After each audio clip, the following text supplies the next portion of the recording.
Assalamualaikum warahmatullahi wabarakatuh. Salam dan bahagia. Perkenalkan, nama saya Belly Putri Kutasari. Saya adalah calon guru penggerak angkatan 11 dari SMA Negeri 8 Mataram.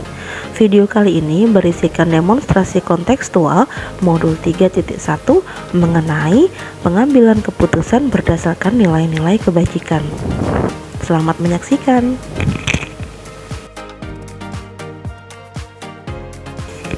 Pada demonstrasi kontekstual kali ini, kami diminta untuk mewawancarai 2 orang kepala sekolah dari sekolah yang berbeda terkait pengambilan keputusan yang berhubungan dengan dilema etika dan bujukan moral yang mereka alami.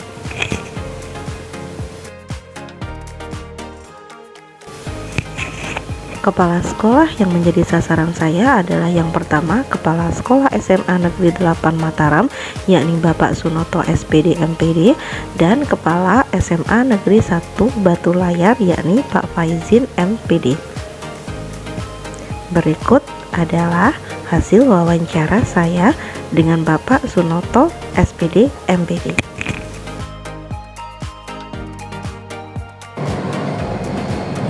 Ya, ini biasanya banyak terkait dengan pembelanjaan ya. Iya. Misalkan banyak sih pihak-pihak yang karena kita kepala sekolah kan, kita bisa mengelola uang, bisa memiliki kemenangan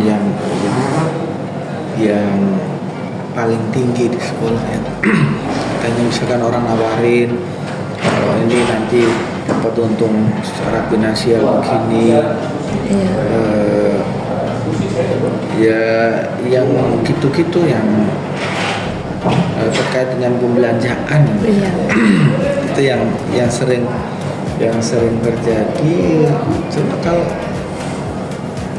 kita selama ini ya berjalan lurus-lurus saja apa adanya aja. Nggak pernah kita tergoda oleh iming-iming. Tapi kalau untuk istilahnya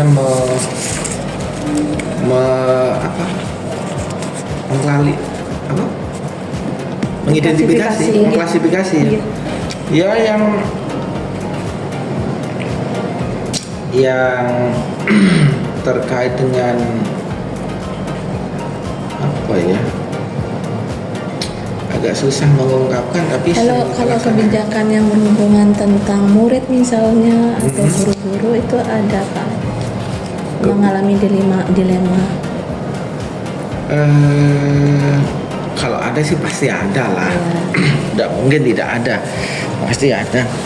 Cuma kan selama ini selalu kita bisa selesaikan. Kalau dilema moral lebih banyak itu terkait dengan pengelolaan keuangan. Iya, betul. Tapi kalau dilema etika itu banyak terkait juga di samping pengelolaan keuangan, guru, juga siswa. Contoh misalkan orang mau mutasi, ya, misalkan ada anak mau pindah ke sini, padahal tidak sesuai latar belakangnya. Nah, itu kan dari SMK dia ke sini, atau mau pindah dia belum punya nilai raport, kan nggak boleh gitu. Ya kita sampaikan sesuai dengan aturan yang berlaku, aturannya begini, maka itu yang kita beri penjelasan kepada masing-masing.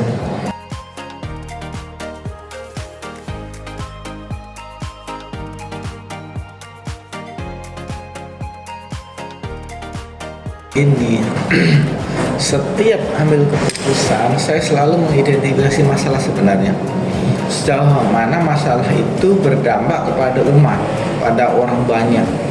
Kalau masalah itu berdampak dengan orang banyak, yang jadi pikiran kita sejauh mana maslahat sama mudaratnya. Kalau dia kira-kira walaupun bertentangan dengan kaidah umum, tapi ini maslahatnya lebih banyak, itu akan kita ambil. Memang pembina harus berani ambil risiko. Mak garisnya itu tadi. apa dia dampak maslahatnya itu yang jadi pertimbangan utamanya. Dan biasanya selama ini yang saya lakukan, saya banyak mendengar walaupun tidak langsung, ya, tidak langsung saya bertanya orang untuk menyelesaikan masalah, tapi saya dengan berbagai cara sebenarnya saya itu mendengar. Pada saat saya di tempat baru, saya butuh waktu yang cukup untuk mendengarkan apa keluh kesahnya, apa masalahnya, apa akar masalahnya. Jadi dan sampai kapanpun tetap masih banyak mendengar. Buktinya mendengar apa? Kita minta masukan. Itu adalah bagian dari cara kita mendengar. Dalam setiap rapat pasti saya selalu memberi kesempatan untuk orang menyampaikan pendapat, memberi usul saran gitu. Itu adalah bagian dari cara kita mendengar. Itu bagian cara kita menyelesaikan masalah. Pertama tentu mengidentifikasi masalah. Terus yang kedua, pihak-pihak mana yang terlibat. Kemudian siapa yang mesti harus saya konfirmasi, ya, yang tahu duduk persoalan dengan pasti, ya. Setelah itu tentu kita memiliki banyak alternatif untuk menyelesaikan. Dari alternatif itu kita pilih mana yang risikonya lebih sedikit, ya. Risikonya lebih sedikit karena kan kita juga harus paham risiko. Setiap kebijakan apapun itu pasti mengandung risiko. Tapi kita berusaha untuk meminimalisir risiko karena setiap keputusan yang mengambil risiko itu dampaknya bisa sederhana, bisa juga meluas. Ya, contoh memberikan kantin misalkan, kita tahu kantin itu tidak benar karena kantin itu yang dikelola sekolah. Tapi jika kita berhentikan bisa panjang itu nanti cerita, kayak gitu. Jadi itu tahap-tahapannya kayak gitulah.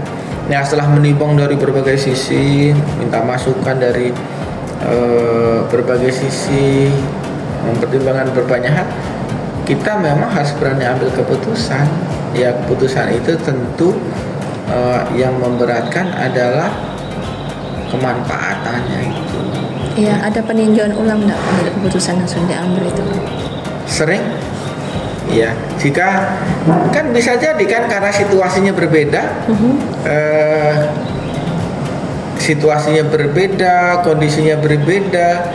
Bisa jadi apa yang kita putuskan masa yang lalu itu hari ini terasa tidak pas karena rentetan peristiwa. Bisa jadi kalau itu contoh misalkan gini, kita kan beberapa waktu lalu sampai hari ini kan kita menutup pintu gerbang sampai jam 8, terus ya sehingga sekarang sampai 8.15, ya.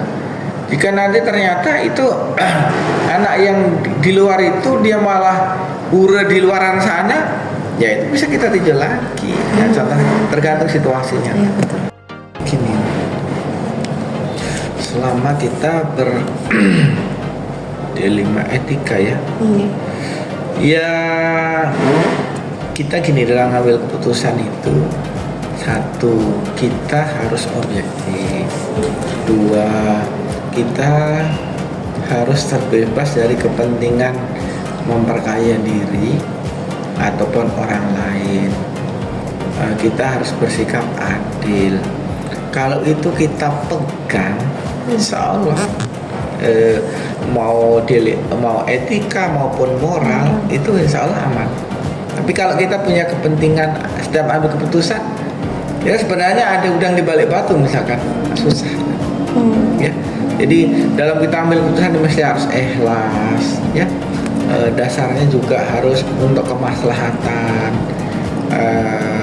Karena nilai-nilai kebenaran itu sebenarnya universal, tidak memandang suku, ras, agama, ya. Nilai kebenaran itu universal sebenarnya. Jadi siapa saja itu akan berlaku.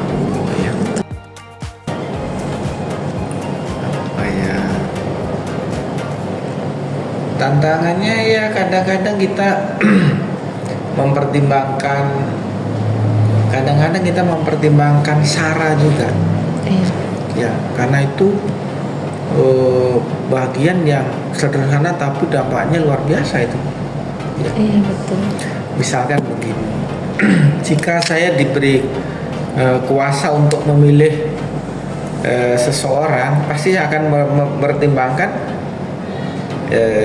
banyak hal, termasuk Sarah itu saya pertimbangkan. Janganlah sampai misalkan, karena kita hidup dari etnis yang banyak ini, dari agama yang macam-macam. Janganlah kalau cuma misalkan semuanya Muslim, libatkan juga orang yang non Muslim. Nah itu beberapa pertimbangan itu. Jika memungkinkan karena sukunya banyak, ada tercermin di sana. Karena kita hidup di Lombok, sementara ini kan ada orang Bima, orang Bali, orang Jawa. Ya tentu misalkan yang dominan orang Sasak tidak apa-apa, orang memang yang mayoritas, tapi kan harus melibatkan yang lain. Itu penting sekali, itu kelihatannya sepele itu. Jadi hal-hal kayak gitu kita pertimbangkan. Atau seseorang kita milih misalkan menjadi mewakili sekolah gitu, ya jangan itu saja. Ya. Nah, tadi pertanyaannya? Tantangannya yaitu kadang-kadang tidak banyak alternatif. Itu tantangannya. Tidak banyak alternatif, tidak ideal apa yang bisa kita ambil. Ya memang cuma itu tadi tantangannya, ya kalau memang dari berbagai sisi itu ya selalu memenuhi itu memang agak susah. Ya apa ya tantangannya, kadang-kadang ya bismillah kita harus ambil keputusan, ya laksanakan, kadang-kadang begitu.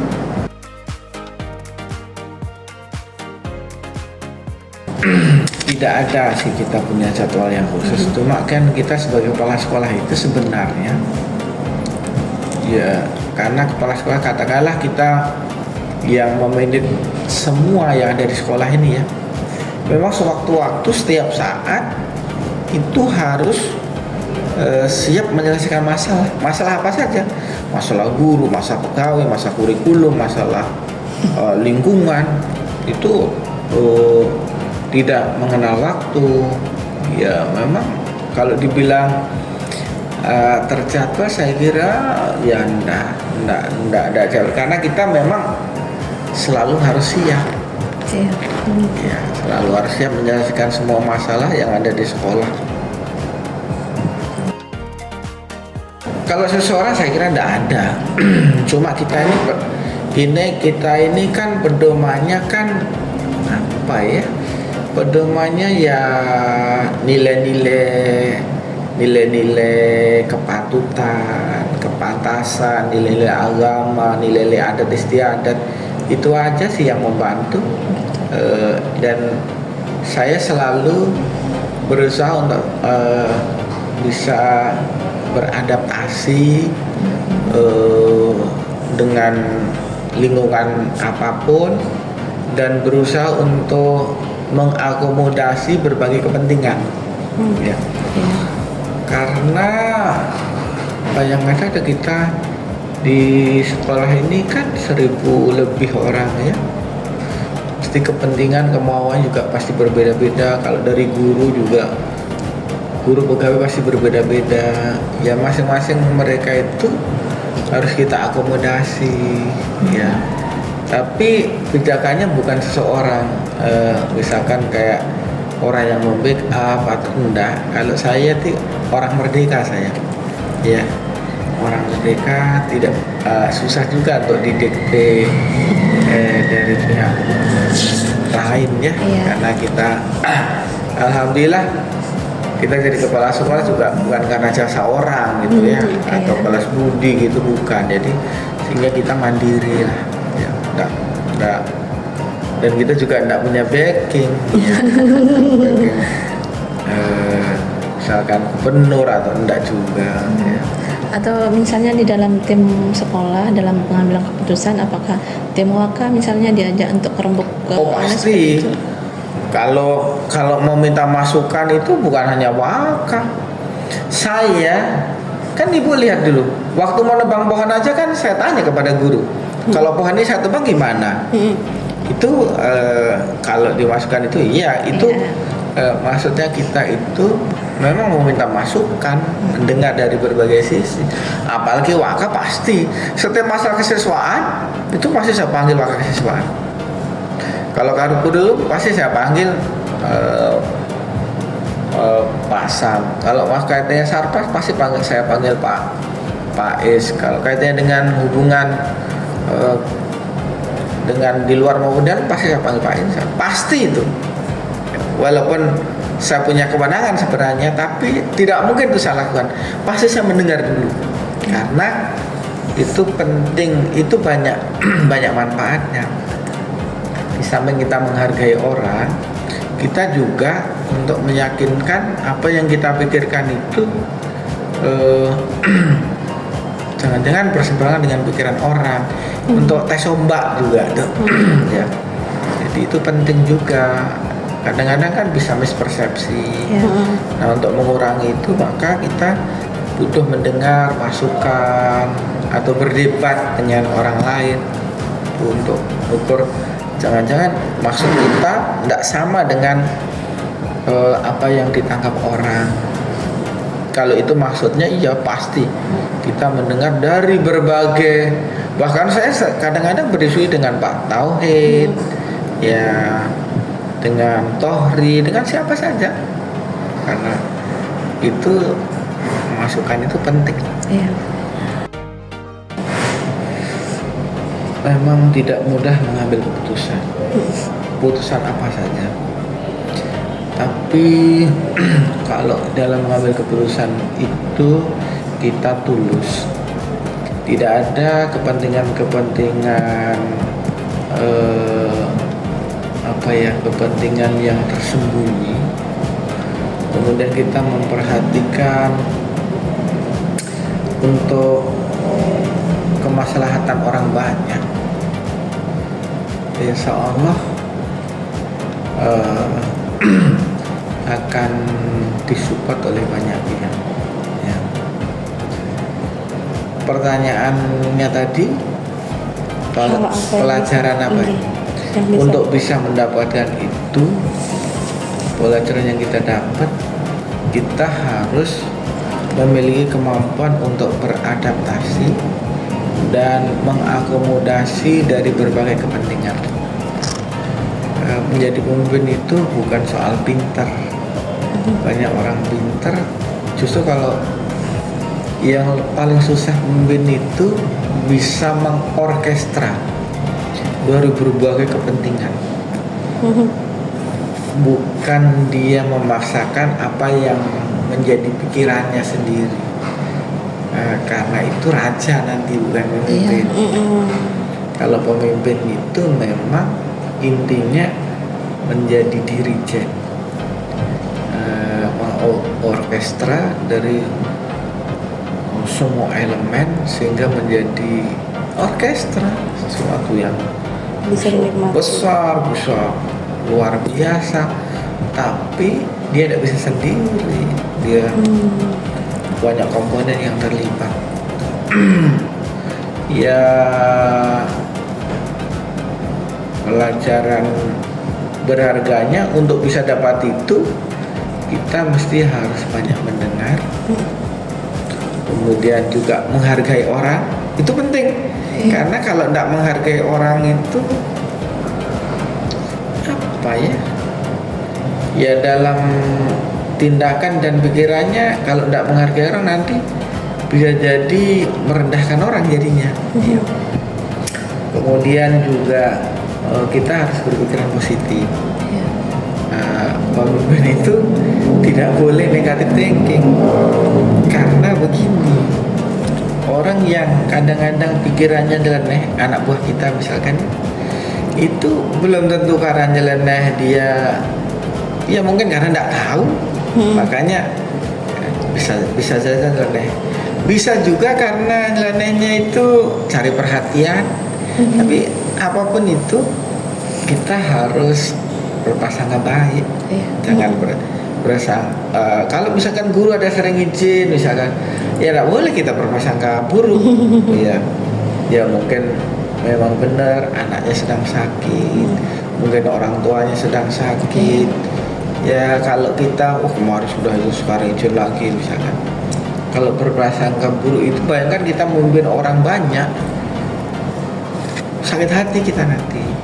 Ya sakit hati. Kalau sudah sakit hati nanti gampang sakit. Kalau gampang sakit cepat mati. Iya. Jadi itulah diantaranya, kita harus terampil mendengar, juga merangkul banyak pihak.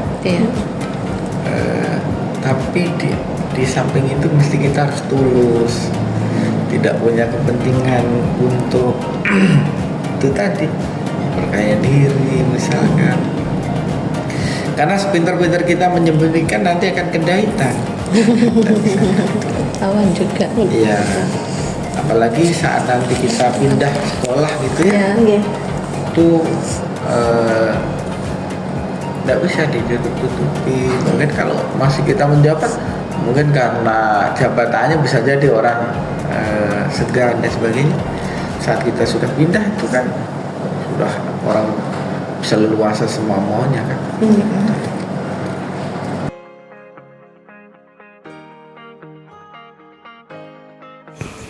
Kemudian berikutnya adalah hasil wawancara saya dengan Kepala SMA Negeri 1 Batu Layar, Bapak Faizin MPD.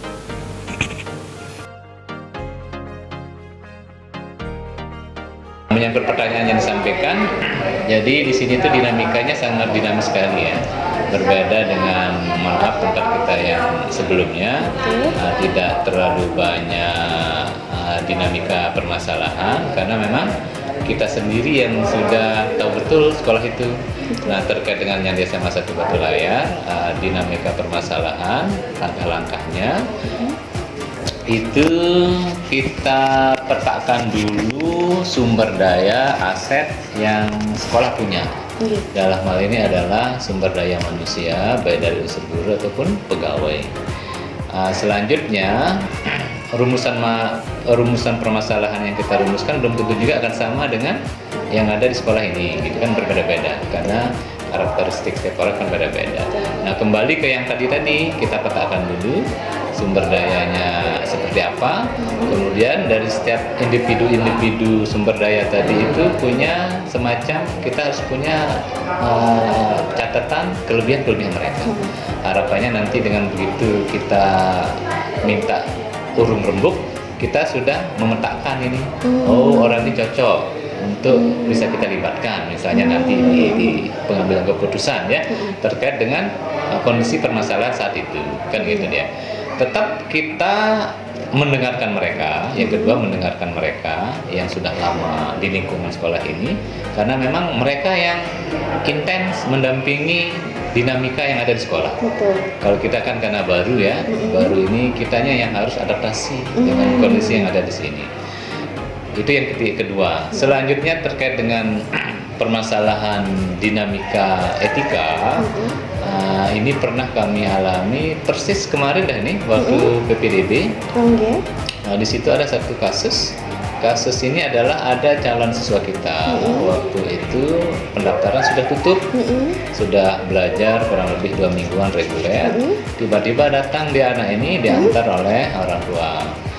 Anak ini agak khas dia, tidak seperti anak-anak umum yang lain, karena tanda petik yang bersangkutan adalah ada gangguan kenormalan di pendengaran, ya.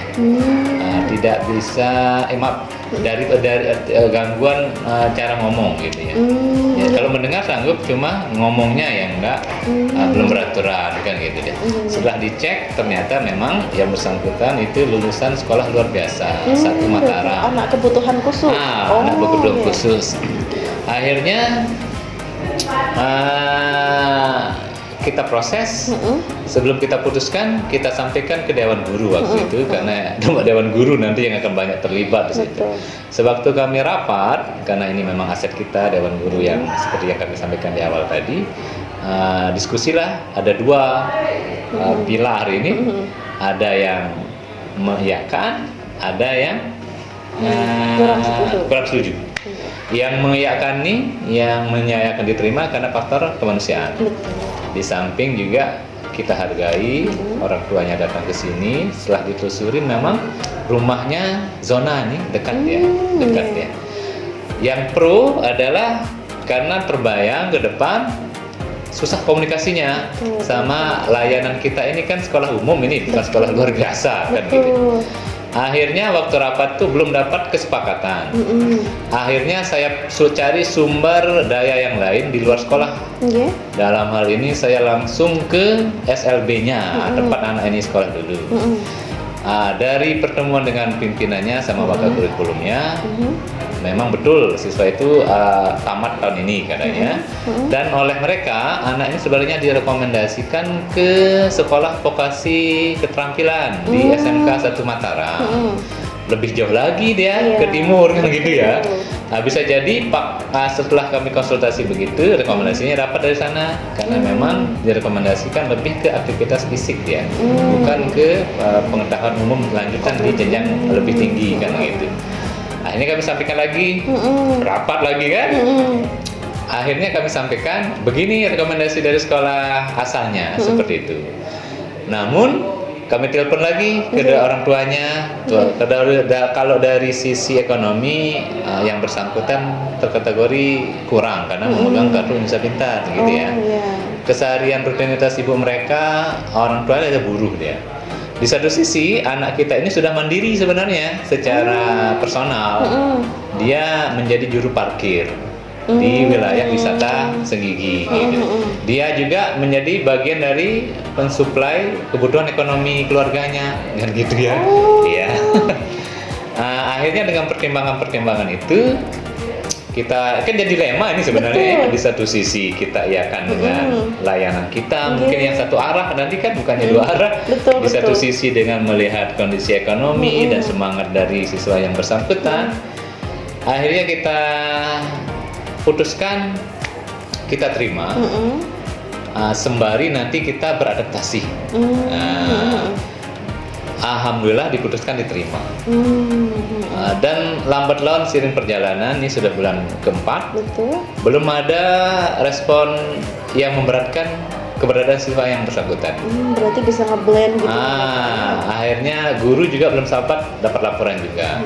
Artinya permasalahan tadi alhamdulillah bisa kita selesaikan walaupun sempat terjadi dilema yang tadi di awal yang tadi, tapi dengan pola yang tadi, pemetaan tadi, sumber daya, kemudian kita ajak diskusi orang yang sudah lama di sini, kemudian kita coba turunkan dia eksekusinya sambil kita pantau, alhamdulillah berjalan.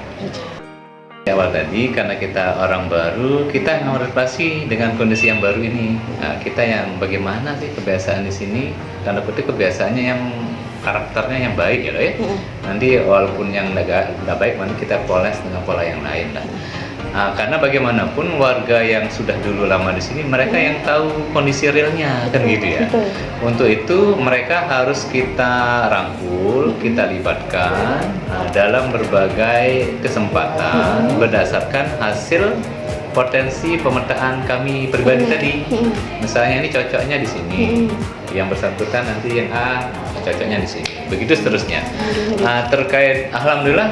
Terkait dengan permasalahan seperti yang diutarakan tadi, dengan menggunakan skema yang barusan, pemetaan aset sumber daya sekitar, kemudian diajak berikutnya komunikasi secara terbuka tanpa ada unsur-unsur kepentingan yang pribadi lainnya. Selanjutnya mari bersama-sama kita kawal dia apa yang sudah kita putuskan. Tatkala nanti waktu pengawalan mungkin terjadi semacam error, gangguan, mari kita anukan lagi bagaimana baiknya. Nah, pola-pola keterbukaan inilah yang kami coba terapkan di sekolah ini, sehingga dengan begitu setiap orang tuh punya peran. Nah, setiap orang punya peran artinya dia ada semacam pendapat dihargai lewat pelibatan-pelibatan tadi. Toh juga mereka yang punya ini rumah kedua tadi itu, selain rumahnya yang asalnya kan gitu ya. Betul. Nah, disinilah kita melaksanakan bentuk ibadah yang lain kan gitu. Betul. Nah, jadi intinya pelibatan mereka kita buka secara umum, kita kawal bareng-bareng. Kalau terjadi dinamika, mari kita sampaikan lagi kira-kira formula yang terbaik selanjutnya bagaimana.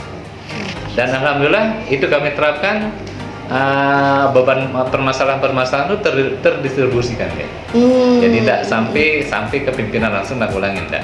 Kecuali kalau ada memang permasalahan-permasalahan yang itu tidak diselesaikan di tahapan-tahapan jenjang di bawahnya.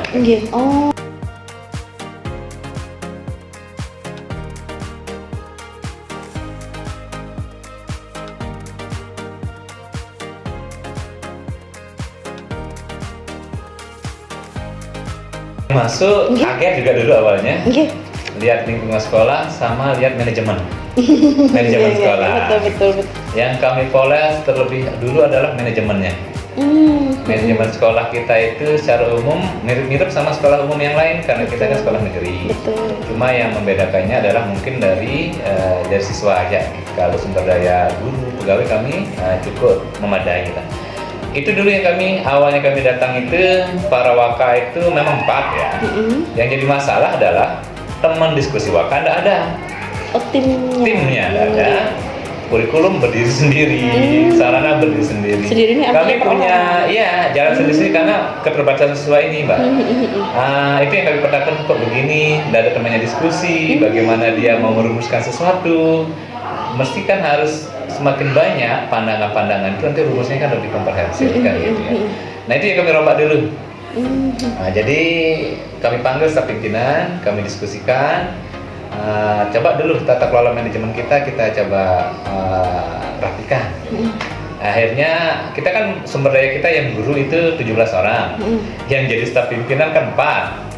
Mohon carikan kami supaya teman-teman yang 12 orang itu masuk di couplingnya Bapak Ibu sekalian.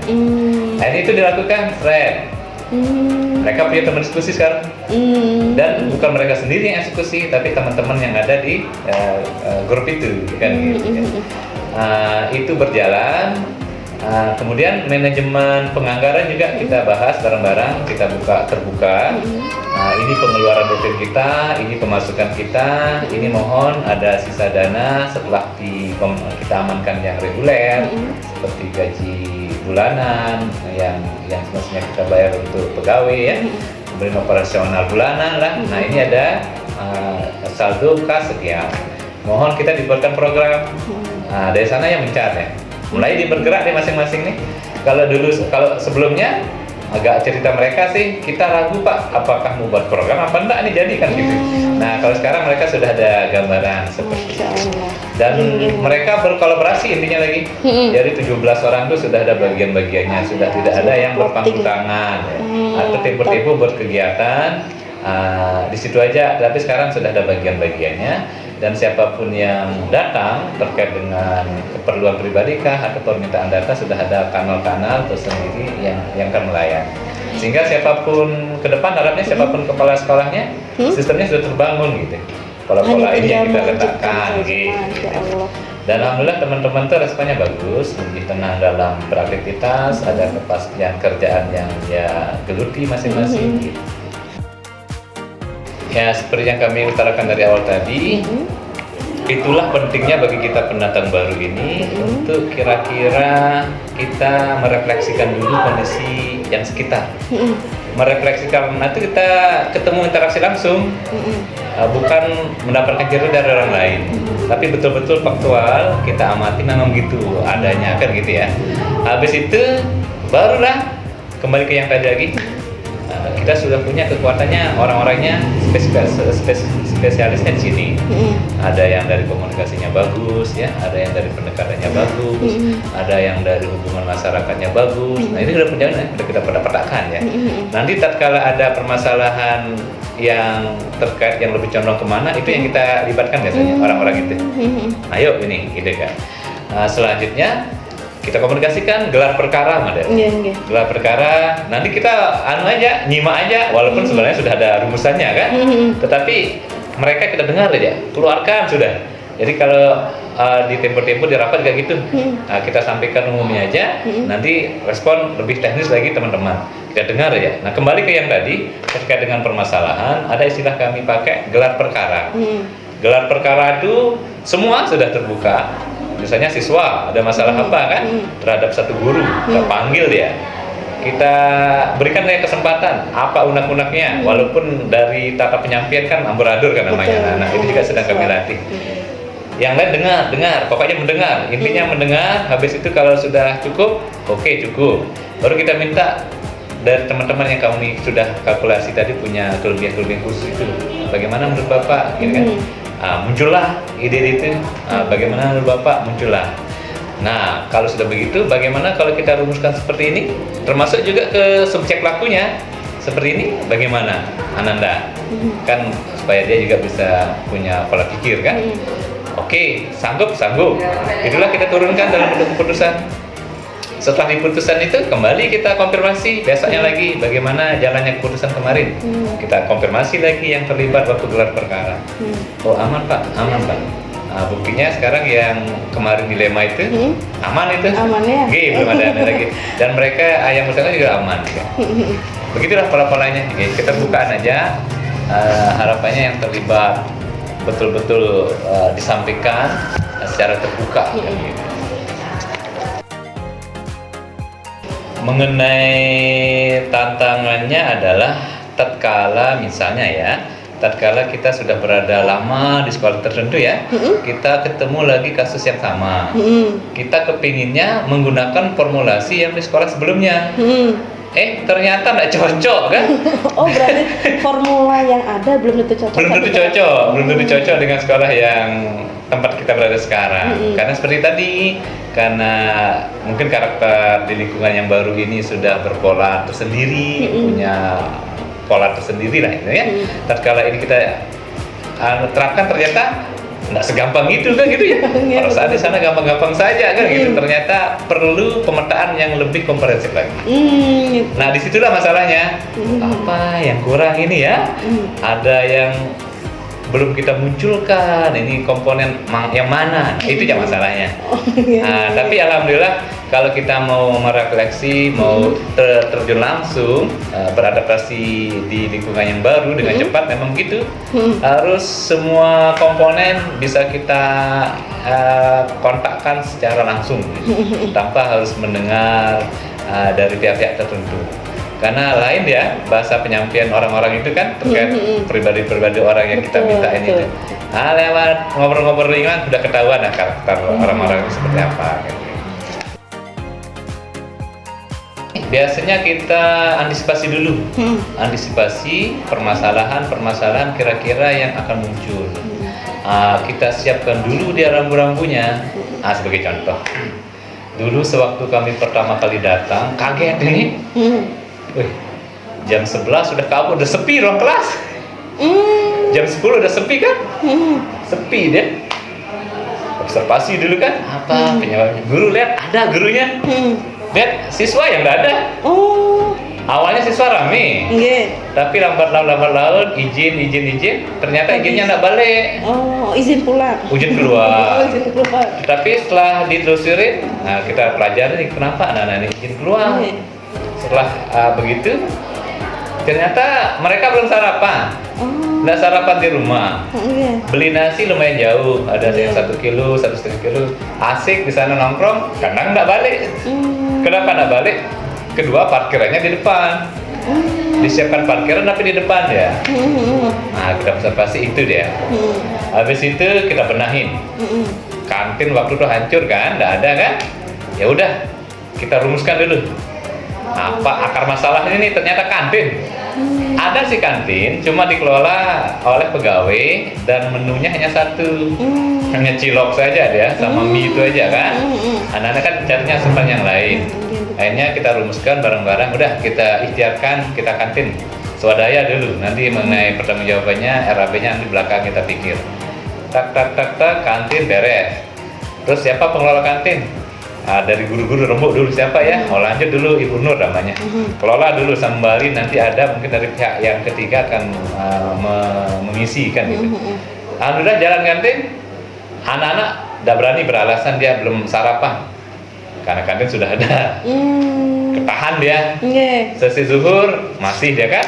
Karena parkiran di depan. Nah, terus di periode berikutnya kita pindahkan parkirannya lebih representatif di dalam. Sudah kita kondisikan lebih bagus lah secara tata ruang kan. Gembok dia. Kantin aman, parkir aman, pulangnya sekarang jam 2. Habis itu sekarang permasalahan muncul lagi kehadiran anak.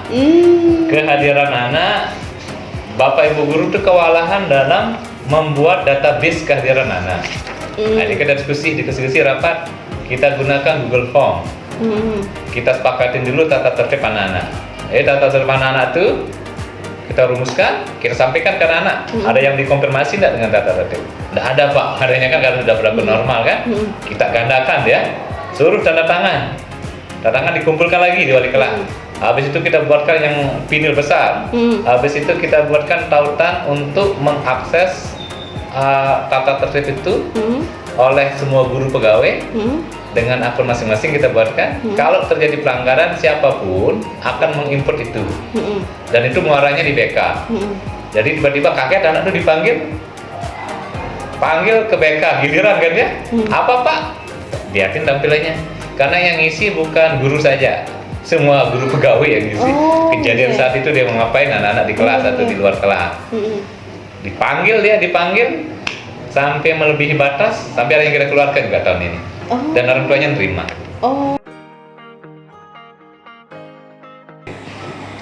Yang pertama, yang pengalaman pribadi berangkat dari diri dulu. Dari diri kita itu niatkan yang pertama ini ibadah. Niatkan ini belajar. Niatkan ini tidak ada kepentingan yang lain-lain. Pertama kepentingan untuk mendapatkan pujian, yang lain-lain itu hilangkan dulu. Jadi itu biasanya kalau begitu menemukan jalannya sendiri dia. Dan biasa kita harus terbuka sama yang terlibat di sana. Makanya di awal-awal kita ketemu di gelar perkara itu, kita sampaikan ini seperti ini, mau diselesaikan atau bagaimana, kita kasih tawaran gitu. Kalau mau diselesaikan, mari kita yang jernih pikirnya, kemudian tanpa melihat pretensi yang lain kan gitu ya. Berangkat dari situ sih sebenarnya.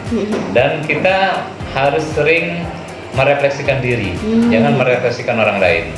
Jadi apa yang kita kerjakan hari ini, kadang sebelum tidur yang merenung itu, tadi saya mukul anak ya, kok begitu kan gitu ya. Kadang-kadang kelepasan kan, di luar kendali kan kadang-kadang. Terus saya kadang-kadang berkata, kok main-main ini, karena takut tersinggung enggak orangnya kan gitu. Sehingga biasanya kita lebih mawas diri lagi. Karena hasil refleksi itu kan kita menjadi lebih mawas diri. Hati-hati sekali dalam berbuat, bertindak, berucap terutama. Karena yang kita hadapi kan nih makhluk soalnya bukan benda mati ya. Dengan yang dinamis, betul. Makhluk ini kan persepsinya beda-beda tergantung tingkat kemampuan dia dalam memanajemen dirinya. Dimanapun kita ditempatkan, itu adalah ladang-ladang ibadah, ladang kebaikan, dengan catatan diawali dari niat.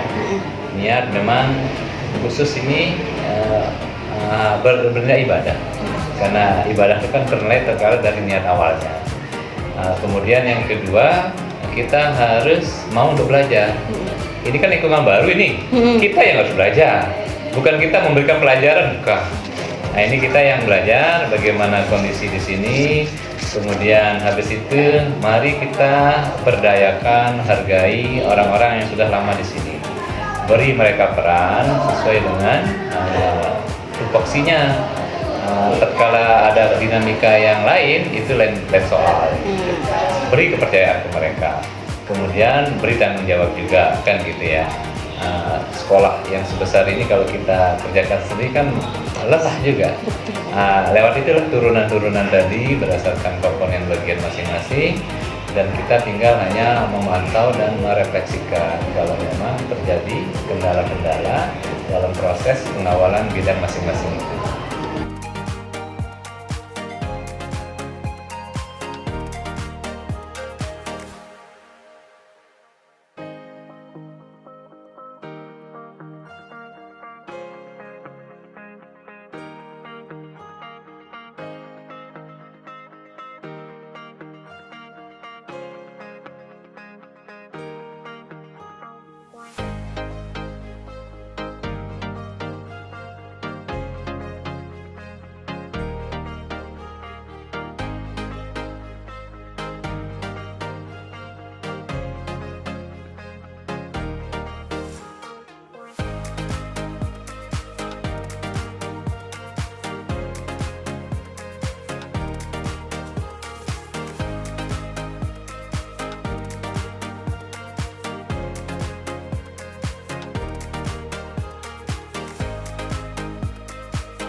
Demikianlah hasil wawancara saya dengan kedua kepala sekolah hebat tersebut, dan sekaligus menjadi akhir dari video demonstrasi kontekstual saya kali ini. Semoga video ini bisa menginspirasi Bapak Ibu pejuang pendidikan. Terima kasih. Salam guru penggerak, tergerak, bergerak, dan menggerakkan. Wassalamualaikum warahmatullahi wabarakatuh.